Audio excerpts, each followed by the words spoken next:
Alright, I'm back working on the cylinder and I'm checking the piston ring end gap.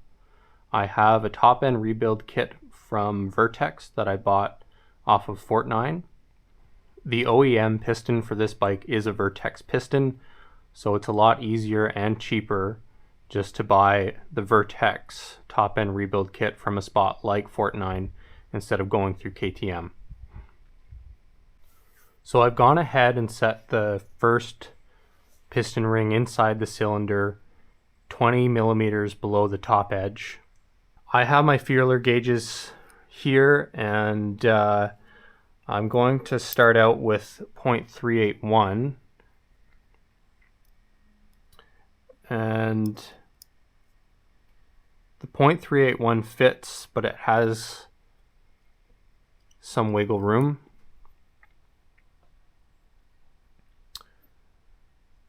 The next size up is 0.432,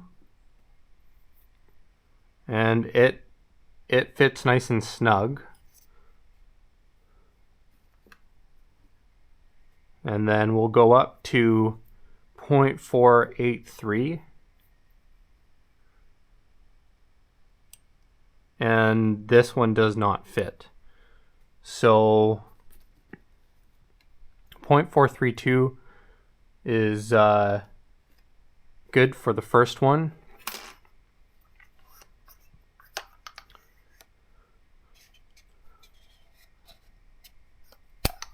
So now we'll check the second ring. Quick note about the direction of these.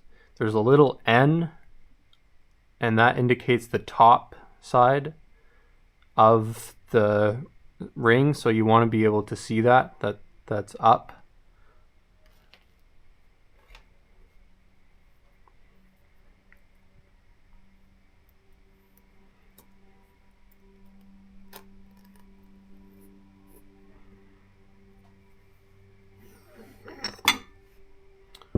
Now, I've seen a good trick of putting tape on the cylinder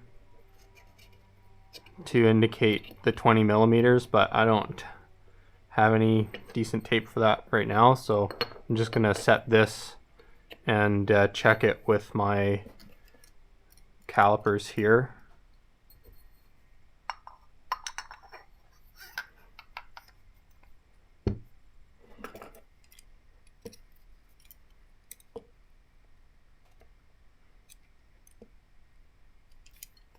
Okay. So again, starting with 0.381,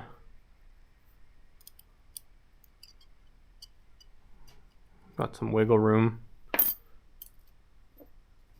0.432,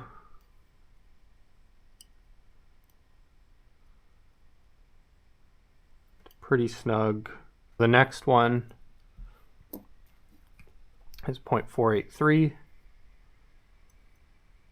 and it does not fit. Now the manual says that we need an end gap of no greater than 0.4 millimeters. Vertex has a maximum of 0.5. Now that's a little bit confusing, so I would strongly recommend going to Tokyo Off-Road and finding his ring end gap tutorial. I found that to be very helpful, kind of cleared up some of the confusion. So I'm a little bit over the maximum of what the manual says, but I'm below the maximum of what Vertex says. That's essentially the same result as what Tokyo Off-Road had, and based off of that video, I can feel pretty confident that I'm within spec here. So my next step is to install one of the circlips that retains the wrist pin. And I have to be careful not to damage the piston. It's okay if there's a little bit of marring, because I can sand that out. But I'm gonna do my best to do a clean job here.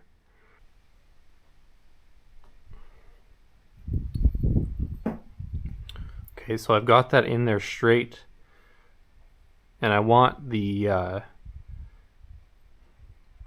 opening to be dead center. So I'll just try to adjust it a little bit like that. And now I'm going to start to twist it into an upward position. I've got that facing up, and now I'm going to take this 13mm socket and help it to come back out and fit into those grooves. But it's not quite enough far in, so I'm going to try to push it in a little bit more so that it sets. It'll seat at the bottom. I'll take something with a dull edge and try to push it in more.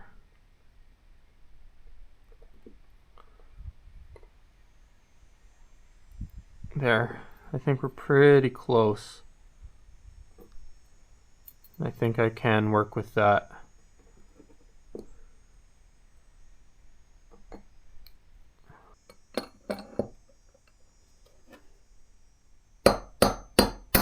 There we go. So that's seated. I'm pretty happy with that. I'll just take my file and clean up that edge a little bit.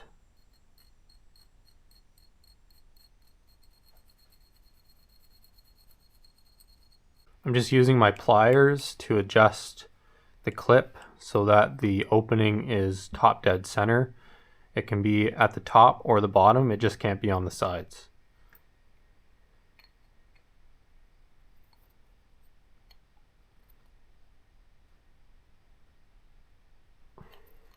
Now I'll just spray the piston to get all the metal filings away.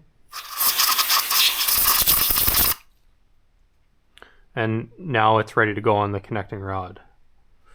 I'm going to pull this gasket off and give this a good clean. The base is nice and clean.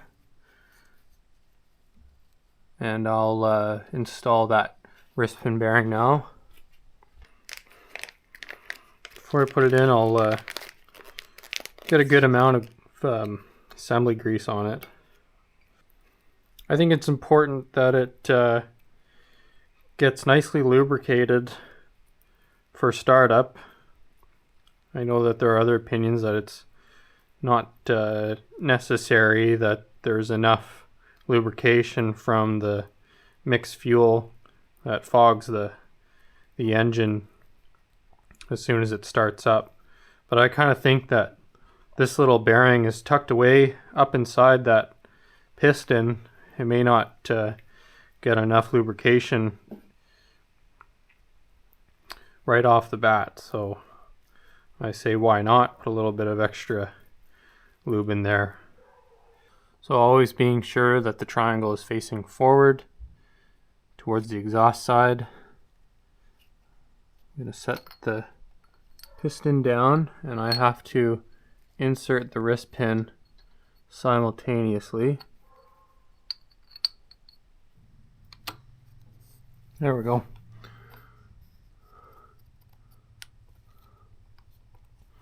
Okay. So I think next up is the trickiest part, is to get this second circlip in there. So we'll give that a go. So I've got these regular pliers that I've drilled a little hole into the end, and what I'm hoping that'll help me do is squeeze the pin while it's being set in here, and I can kind of squeeze and lift it in.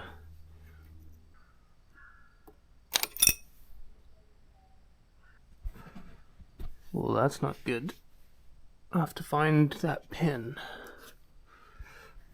So I'm looking all over. Fortunately, I've got my camera rolling, so I was able to go back and try to see where it may have fallen. Look at this. On the magnetic flywheel. Jeez. Let's try it upside down. Okay, well that's positive. Oh, shoot. Oh, for crying out loud. Well, off to search again. Fortunately, I found the clip, but I figure if I keep going with the pliers, I'll run the risk of losing it again and for good and losing my mind. So I've picked this up from Royal Distributing, and I think this will be my solution to putting the clip in correctly without so much hassle. So let's give that a go. So this is the Sport Parts Inc. circlip tool. They make different sizes and I'm using the 18mm. Let's fast forward a little bit because I tested out one way to do this and I didn't really like it. What I first did was insert the clip into the large diameter hole.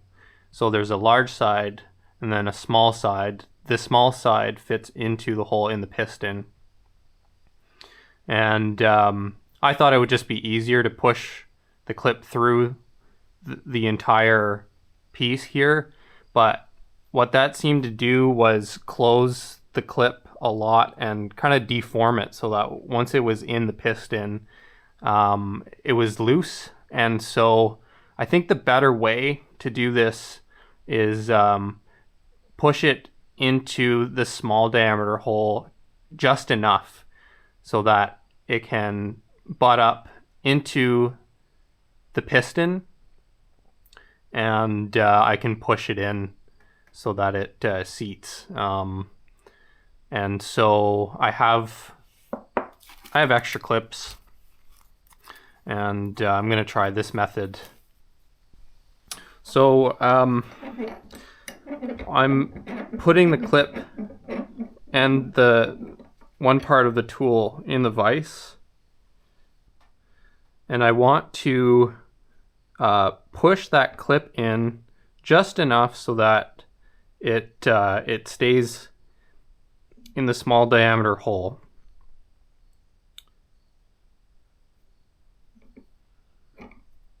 And I want to be sure that I've got it positioned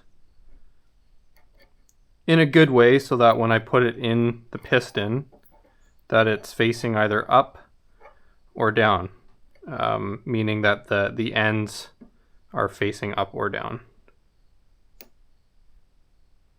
So that seems okay.